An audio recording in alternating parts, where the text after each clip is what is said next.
সাংবাদিক ভাইদের মাধ্যমে এই জাতিকে এবং প্রশাসনকে ধন্যবাদ দিলাম যে অন্ততপক্ষে একজন আসামি ধরছে। আমরা আজকে এই প্রোগ্রামটা কি আরো 24 ঘন্টার আমরা আলটিমেটাম দিলাম বাকি আসামিকে ধরার লাগে। যে মানুষটা নিজের জীবন বাজি রেখে এই দেশ স্বাধীন করতে গিয়ে 43টা মামলা খেয়েছে, সেই মানুষটাকে ওপেন অস্ত্র দিয়া দাড়ি সেট মারিয়ে রক্তাক্ত করে এখন পর্যন্ত মৃত্যুর জোড়া পাঞ্জা লড়ছে। যদি আসামি না ধরা হয় তাহলে আমরা জেলা এবং মহানগর মিলে যে আলটিমেটাম দেওয়া হবে, যে আন্দোলনে ডাক দেওয়া হবে, সেই আন্দোলন যদি কোনো ব্যাঘাত করে সম্পূর্ণ দায় দায়িত্ব প্রশাসনে নিবে। আসামিকে ধরে আনলে আমরা সুন্দর সুষ্ঠু এই দেশ শান্তি চলুক, এই দেশ সুষ্ঠু চলুক। আমরা এই দেশকে ভালোবাসি এবং দলকে ভালোবাসি। আমরা এই দলকে ভালোবাসি এই পর্যন্ত আসি, যতদিন বাঁচবো ইনশাল্লাহ বেগম জিয়াকে বিএনপিকে ভালোবাসি। আপনাদের মাধ্যমে সমগ্র বাংলাদেশের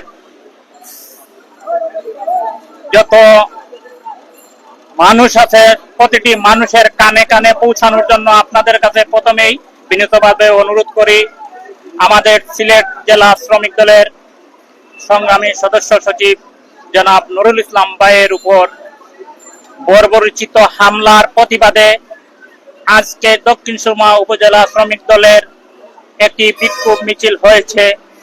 আজকের এই বিক্ষোভ মিছিল থেকে আমরা সিদ্ধান্ত নিয়েছি আগামী 24 ঘন্টার মধ্যে যদি এই বর্বরোচিত হামলার এই দুষ্কৃতিকারী যারা রয়েছে প্রশাসনের প্রতি প্রশাসনের কাছে বিনীত অনুরোধ করি, তাদের ভিডিও ফুটেজ দেখে যদি আপনারা এদেরকে চিহ্নিত করে আইনের আওতায় না আসেন তাহলে আমরা এই দক্ষিণ সুরমা তথা সিলেট জেলা শ্রমিক দলের যতটা ইউনিট আছে উপজেলা, থানা, পৌর এবং কি যতটা ট্রেড ইউনিয়ন আছে প্রত্যেকটি শ্রমিক নিয়ে আমরা রাজপথে নেমে যাব। সংগ্রামী উপস্থিতি, আপনারা জানেন আমাদের সিলেট জেলা শ্রমিক দলের সম্মানিত আহ্বায়ক হাজী সুরমান আলী সাহেব হজের জন্য মক্কা নগরীতে আছেন। উনি আগামী সপ্তাহে চলে আসবেন। আমরা সবাই মিলে উনার অপেক্ষায় আছি। উনি আসা পর্যন্ত আমরা আপনাদের প্রশাসনের কাছে বিনীত অনুরোধ করছি যে যদি উনি আসার আগ পর্যন্ত যদি আপনাদের আইনি পদক্ষেপ নিয়ে নেন তাহলে আমরা আমাদের প্রোগ্রাম থেকে সরে যাব। সম্মানিত উপস্থিতি, এই বলে আমি আমার বক্তব্য এখানে শেষ করলাম।